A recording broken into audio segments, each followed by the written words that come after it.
From a terrifying boarding school upbringing to a diagnosis that's more like a superpower, here's the juiciest goss from Paris Hilton's memoir.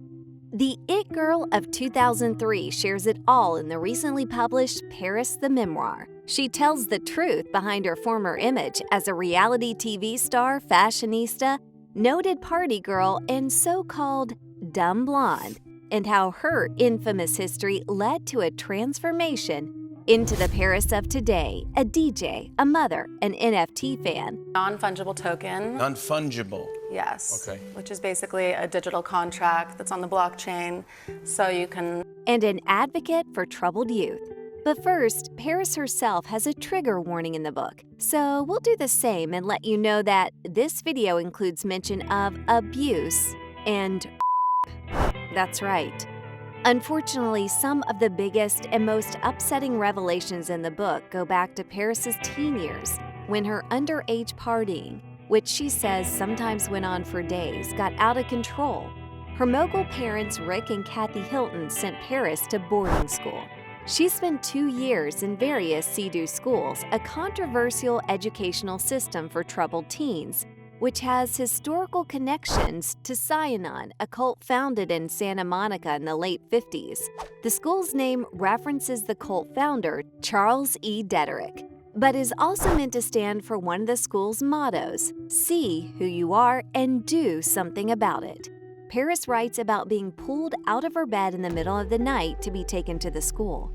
The memory shatters, a broken mirror in my mind, 2 men, hands on me. This treatment continued when she arrived at the school, and Paris writes of strip searches, verbal and physical abuse, being force-fed drugs, kept in solitary confinement, being told she would never amount to anything, and more. Unsurprisingly, Paris tried to escape multiple times. One notable getaway attempt involved climbing through windows in the school bathroom, running to a payphone, and calling her aunt, Kyle Richards, now of the Real Housewives of Beverly Hills. Another even more dramatic Great Escape attempt happened when Paris was put in handcuffs to be flown to another branch of the boarding school. While she was in a toilet stall blocked by a security escort, she kicked the door down, taking the guard down with it. Paris writes that she was able to do this due to her time partying. Here's the thing about dancing in a really crowded club. There's so little room to do anything. You end up basically jumping up and down for hours, which gives you the thigh muscles of a kangaroo. One of the ways Paris survived these traumatic experiences was to create an alter ego for herself called Amber Taylor. The name was a combination of supermodels Amber Valletta and Nikki Taylor. In the memoir, we learned that this was more than a disguise. Amber was a totally different person who wore baggy black skater clothes, not colorful club outfits. This creation of another identity would later take a different form in Paris's famed Hollywood persona, including her sex symbol status. The memoir explains that the image of a vapid and extremely sexual woman was due to Paris's history of trauma, which, in addition to her treatment at boarding school, includes a drug-induced rape when she was 15, and the non-consensual release of her sex tape with Rick Solomon, who she refers to as scum in her book when she was 23. In her book, she writes, "My sexy clothes, music, videos, that was my way of reclaiming a healthy sexuality that had been robbed from me." There's always more to the story that we see, and the reality Paris was living was a far cry from the glamorous rich girl luxury we would regularly associate with her. For years, she intended to keep her abusive history a secret in order to preserve her brand. So perhaps one of the most emotionally stirring moments of the book is when Paris reveals that her pal, Demi Lovato, finally convinced her to come forward. Demi's own confession in her 2017 documentary, Demi Lovato Simply Complicated, that she'd survived multiple horrors during her boarding school years. And this was a source of inspiration for Paris, who said, "I was as stunned as the rest of the world by how real, vulnerable, and courageous she was." Demi shared a painful reckoning with a difficult past. In person, I saw her in the midst of an intense journey of self-acceptance and discovery. I envied that acceptance. I wanted that discovery for myself.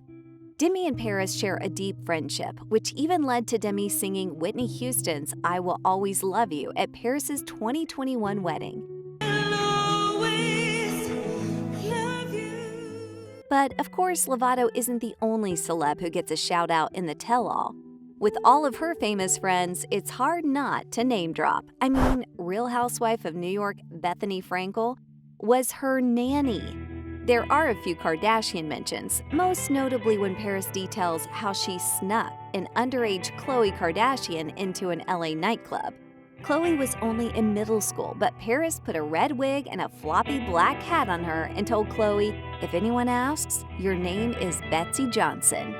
Sister Kim, who was famously Paris's assistant/wardrobe organizer way back in the day, gets a mention with some advice Paris shares with us all. One morning after a late night, Kim said, "I don't know anyone who parties as hard as you do and looks as good as you do." To which Paris replied, "Skincare. Seriously, if you take nothing else from my story, receive this. Skincare is sacred."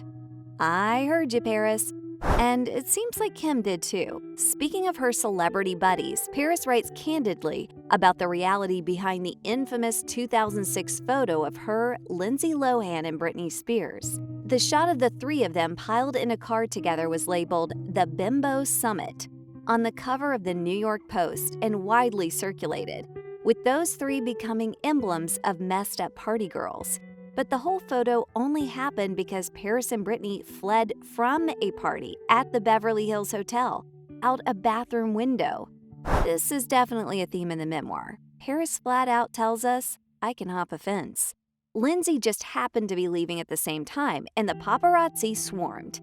Now, with all three enjoying career resurgences and success in their personal lives, the photo, the headline, and the humiliation it spawned for Lindsay, Britney, and Paris definitely needs a reevaluation. The idea that we just don't know the whole story is central to the memoir and to Paris's life as a whole. In the opening pages, Paris is honest and open about her history with attention deficit hyperactivity disorder, or ADHD. Paris was not diagnosed until her early 20s, but until recently did not receive proper treatment for it. She now believes that some of her teen behavior, as well as feelings of alienation and neglect, could have been improved with an understanding of her neurodivergency. No one ever said, "Relax, little girl, there are many different types of intelligence." Paris writes, "Instead, people told me I was dumb, bratty, careless, ungrateful, or not applying myself."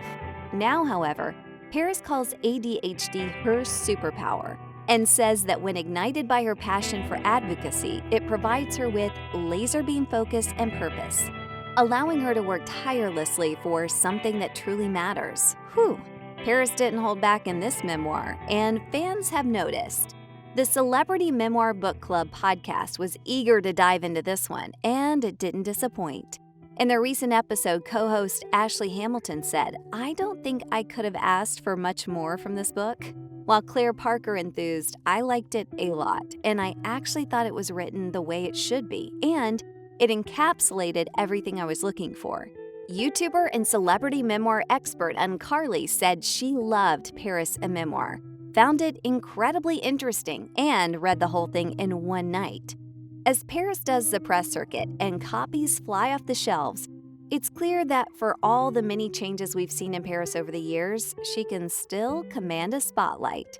But maybe the lens she's been under all these years needs to be given some attention and a reevaluation itself. So, from her tragic and abusive school days to standing up so that others don't have similar fates, that's the juiciest goss from Paris Hilton's memoir.